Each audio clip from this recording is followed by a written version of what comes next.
रवींद्र वायकर वर्षावर दाखल झाल्याची सगळ्यात महत्त्वाची बातमी आपल्यापर्यंत पोहोचते।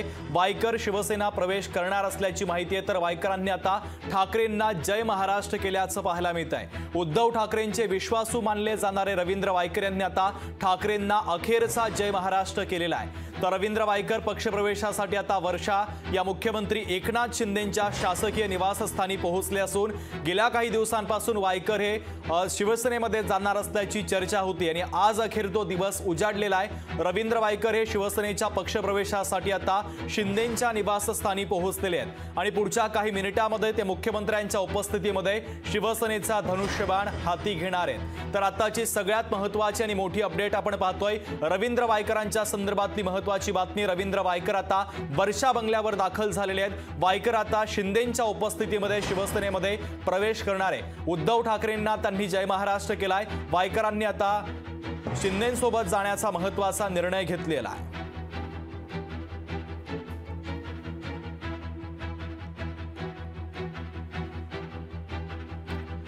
तर मग या संदर्भात उद्धव ठाकरेंची देखील थोड्या वेळापूर्वीची अत्यंत महत्त्वाची प्रतिक्रिया समोर येते। उद्धव ठाकरेंची प्रतिक्रिया आधी आपण पाहूया।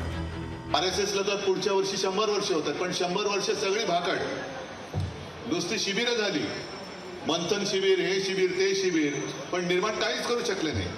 आणि म्हणून त्यासाठी त्यांना वरपासून खालपर्यंत बाहेरच्या पक्षातली लोक आयात करावी लागत आहेत। म्हणजे जय श्रीराम ठीक आहे, पण भाजपने तर जय जय आयाराम, सगळ्या आयारामांची मंदिरं बांधतायत, सगळे आयाराम, पण त्या मुळामध्ये हृदयातच राम नाहीये। ही काही माझी सभा नाहीये, मी फक्त माझ्या कुटुंबियांना भेटायला फिरतोय महाराष्ट्रामध्ये। आणि ज्यांना कोणाला असं वाटत असेल की एखाद दुसरा खडा इकडचा तिकडे केला म्हणजे शिवसेनेचा गड ढासळेल, त्याने बघायचं काल सुद्धा किती गर्दी होती आणि आज सुद्धा किती आहे, उद्या सुद्धा किती राहणार आहे।